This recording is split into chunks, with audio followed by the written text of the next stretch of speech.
So we said there's 5 steps. It's going to go much quicker now. This is the hardest part, is number 2. So what's the first step to doing RPM? Number 1 is you got to do what? Nice and loud. What? Step number 2 is after you capture all in one location, maybe you learn to chunk it a little bit while it's still there, see what relates. But then what's step number 2? Create a what? An RPM plan. Not just a plan, an RPM plan. R stands for result, P stands for purpose, M stands for massive action plan. RPM is like a car. You increase the RPMs, increases its power, you get from here to there much faster. RPM. Results, what does it stand for? Results focused, purpose driven, massive action plan. That's what RPM. Results focused, purpose driven, massive action plan. That's what you want. So, what are the 3 questions and the 3 actions in order if you have a plan? Tell me. First question is, what's that? What do I? Yes, what do I want? What's my outcome? What's the specific what? Result. And that's often a good way to ask that same question. Start general, what I want, turn it into an outcome, get it down to a specific result. Second question, what's my big why? What's my purpose? What's my reasons? What's my why? What's my purpose? Why do I want to do this? That's the real question. Why do I want to do this? Very different to want to than to have to, isn't it? Now, what's my massive action plan? What do I need to do? How many got this in your body by repetition now? Say I. What are the 3 actions? Number 1, we want to figure out which ones are our what? Must. 20% that makes 80% of the difference, asterisk those. Those are your priorities. You're not going to do them all. Just decide you're not going to do them all. Let go. Be free. 2, figure out minimum, maximum time for them. Estimate, just off the top of your head. 3 minutes to 10 minutes. 45 minutes to 90 minutes. Give yourself the range. On the computer, by the way, adds it all up, and you can look at a block and it already tells you for the whole day how much time. Minimum, must time, maximum amount of time. By each RPM block, it'll do it for you. But you can do it by hand. It's well worth a few seconds to do. Third thing we want to do, see, is there any of this that we could what? How could this soccer mom leverage? Her activities are things like drive the kids to school, pick them up from the school, drive them to violin practice, drive Johnny to soccer practice.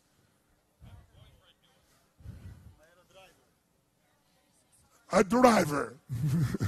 Said in perfect Russian. Could you do a carpool? Could you trade days? Yes. So that when you're doing it, could you do the morning and someone else did the afternoon? If you were really looking at this, there's ways to do it. And by the way, could you get your outcome with your kids in the morning session so the afternoon you really felt like you connected? You made more of a difference in that morning than if you've been driving them all day long, stressed out. How many follow that? Say I. I take people like this, and I can show them the real times that it takes to get their job done, and they tell me they have no time. You know they have no time? Because guess what they say to themselves all day long? I have no time. And they're so stressed, they eat up all their time telling themselves how they have no time. They think about it, they have no time. They eat up all their time. They don't think efficiently, and they don't leverage anything. If you do these first 2 steps, would you be light years ahead of anybody else around you to think yes or no? Third step, commit and schedule.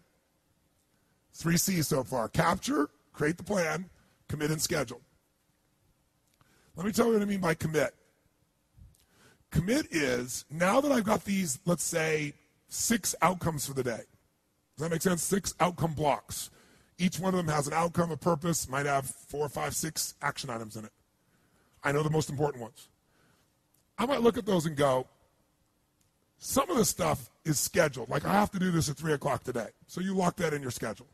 You put in what we call the big rocks first. Some of you know this metaphor. If I take a glass over here and I take this glass and I start to, see if I got a glass over here, show you what I mean. Yeah. So assume I take this glass over here and it's already this full, and then I start adding items to it. How long before this thing's going to overflow? But if this was empty and I first take the big items, the rocks of my life, the things that I have to do that I've scheduled, they go in first, a couple rocks. And then secondarily, I commit to some block time for some things that matter to me. Like I'm going to block some time here with my team between 2 and 3:30 every single Thursday where we're going to go through one of these 7 items. How many know what I'm talking about here? Okay? I'm going to block that time. Okay? I'm going to commit that time. All right? So commit is committing the most important things and then scheduling those other items that are going to be important to you. So it goes from just a list to when am I going to what? When am I going to work on it? When am I going to do it? Block times can move, scheduled times can't unless you renegotiate. What's the difference between a block time and a scheduled time? Scheduled is you made a commitment to another person. So it can't be moved without negotiation. Got to call them, got to work it out. Block time, you could move if you need to. So it has more flexibility. Make sense? And you do this, and the way to do it, we do it on the computer. It's actually fun, but I've done it on paper for years. Okay, so we got capture. Pretty easy. Just get out of your head, one location. We got create the plan, 3 questions, 3 action items you're going to do there. Then you got an RPM plan. Number 3, we commit and what? Schedule. Number 4, what do you want to do? Complete and achieve. Complete the most important items, achieve what you're after. It's that simple. And then finally, the most important one of all, to me, celebrate. They're all C's. Celebrate. Why is it important to celebrate your victories? Celebrate the magic moments of your week or the magic moments of your day. Why is it important to do that, you think? Because it's what gives you the energy to go for more. Does that make sense? Otherwise, it's like, remember I told you the cheese and cracker story? You know, you're holding out to, someday I'm going to celebrate. Someday never comes. Someday leads to a town called nowhere. Right? You don't want to be in that place. So you want to celebrate, and you want to celebrate the little victories. You want to celebrate the magic moments. How many breakthroughs have you had this week? Forget the things you've learned. How many of you have had breakthroughs, like insights, distinctions about you or your business that you couldn't put a dollar value on it? You know for you the value is infinite. How many got experiences like that? Okay? So if you don't capture that, you don't give yourself credit. When you don't give yourself credit, your brain doesn't notice it. Remember sitting the first day, here's how things get created. You get obsessively focused on something. Doesn't the system help you to focus on what you want? You generate enough energy and emotion, you're totally committed, you'll do anything to achieve it. And then step 2 is execution. And step 3 is grace. But grace gets magnified the more you appreciate it. The more you notice that you're guided or that things have happened for you. Those you've been to a date with destiny, I have a core belief, and that is life doesn't happen to you, it happens for you. It's your job to figure out how it's happening for you. If you don't notice it, you won't experience it, right? That's what we're talking about. So from now on, if you never saw you again and you didn't go to your coach, at least you know the thinking process. I go to a meeting. Before I go to the meeting, guess what I do? I write down a bunch of outcomes. What are my outcomes of the meeting? What do you think I do first? I have a little capture sheet for the meeting.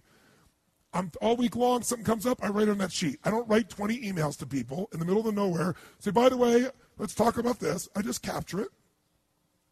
When I get there, I look at my list. What are the most important outcomes? If I have some action items, what outcome do they fit under? I go in the meeting, what do I ask other people? Tell us, what are the most important for this meeting? The most important? Everything is outcome. When you're outcome driven, you produce results like nobody else. And I'm associated with the why. Why am I doing this? Why am I in partnership with these people? Right? What's this all about? Because that'll put you in state. So, 5 parts of RPM. Let's see what they are. Number 1, what? Nice and loud. Nice and loud. Number 2, create a, yes, what kind of plan? RPM plan. What's the R stand for? Results focused. P is for purpose driven. M is for massive action plan. Massive action plan is a map. M-A-P, massive action plan, a map. Okay, what are the 3 questions that will make you know you have that plan? Question number 1 is, what's the next example after that? What is my outcome? What's my actual result? Second question, what's my purpose? Why do I want to do this? Right? Why do I want to do this? What's my big whys? And then third question, what's my massive action plan? Or another word for it is, what do I need to what? Now asking what to do makes sense. Makes total sense. What are the 3 things you do in that plan in addition to those 3 questions? Figure out what the musts are. Figure out the minimum must what? And number 3, find yourself some. Great. What's step number 3? For this to be alive and not just be on a piece of paper, I got to take this from an idea and I got to commit. And when am I going to do this? What day? What week? What month? What hour? Right? I tend to plan weekly first and I put it in days, and when I get to the night before, I plan the day, because a lot moves around until that time, right? Then after I do that, what do I need to do? What's step 4? Complete what? Complete what? All the actions? The outcomes. Complete by achieving what matters most. Cut to the chase. Get to the must. Is it possible by having that outcome so clear, you might come up with something that's not on the page that's better and get you there quicker? Yes or no? And by the way, on the computer, you can leverage a whole block. You can push a button, send it to somebody an email, push a button, and give an audio message of what you want, and they can accept it and comes back and say they accept it. So I'm excited about what it's going to be like. Or use your iPhone, or use whatever you want. It's a thinking process.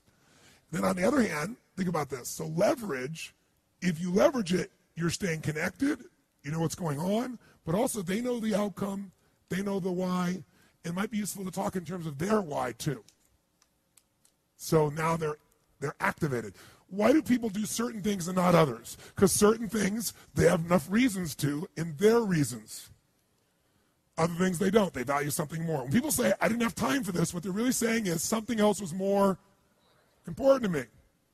But usually it isn't really something that was more important. It was something else that's more urgent, and they don't know what's important to them. So maybe you can help them. Third piece is complete and achieve. Fourth, complete and achieve. What's the final step? 5.